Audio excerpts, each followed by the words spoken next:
This week I'm going to show you one of my go-to lighting setups.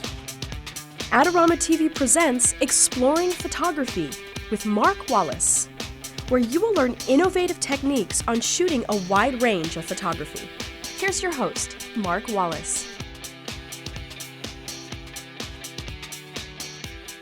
Hi everybody, welcome to another episode of Exploring Photography. I'm Mark Wallace right here on Adorama TV, and Carissa is here today. She walked into the studio with this amazing dress, and she's one of my favorite models, and I thought, man, we have to shoot this. And so immediately my mind went to a always works go-to lighting setup that I use when I want to shoot a almost full-length portrait. And so I thought, why not share it with everybody that's watching us on Adorama TV? So let's do that right now. So Chris, I'm going to have you go back to your spot. Now the nice thing about this is it uses two lights, gives us a very, very nice soft look, and also a reflector. So here's how it works. So right over here we have sort of the star of the show. This is a 4x6 Profoto softbox, and you can use any large light source. This is an RF. There's a new Profoto RFI that is much less expensive, but it still gives you this beautiful, really large source of light, and so you might want to check that out. So this is really what's illuminating most of Carissa, and so we get from head to about knees perfect exposure. Now around on the other side here, you'll see is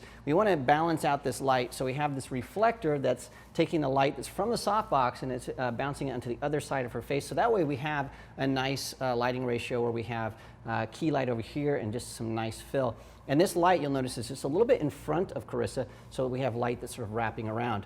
But what I need to do is I need to add some separation, and so we have over here this nice 2x3 softbox, and what that's doing is just bouncing in some light, mainly on the back of Carissa's head, so just right over here and on her shoulders. We're just going to get a little bit of separation.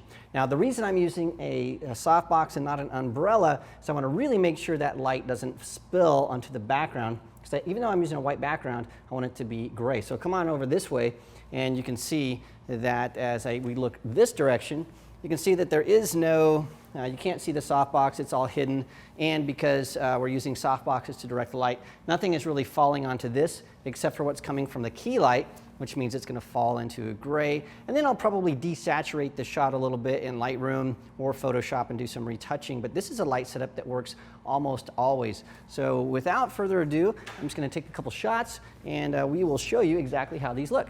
So Carissa, we're going to have you stand exactly like you are, just a little bit into the softbox. And that's really key, by the way, is having your model, instead of going straight forward like this, we'll have lots of side light, just have your subject turn into the light just a little bit, and that way the majority of it's hitting straight on, and you get nice soft light. So let's shoot a couple shots.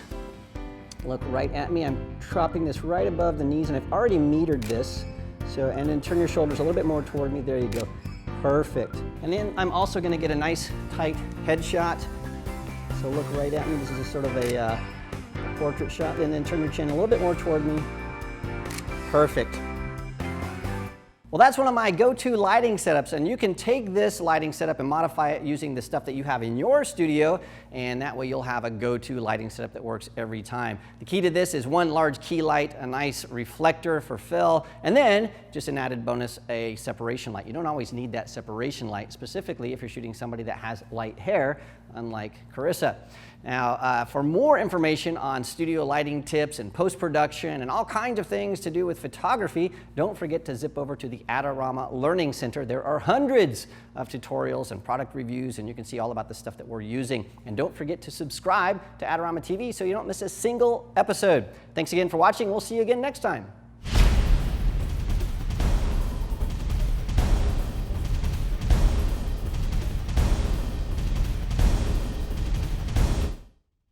Now do that for yourself. Sorry.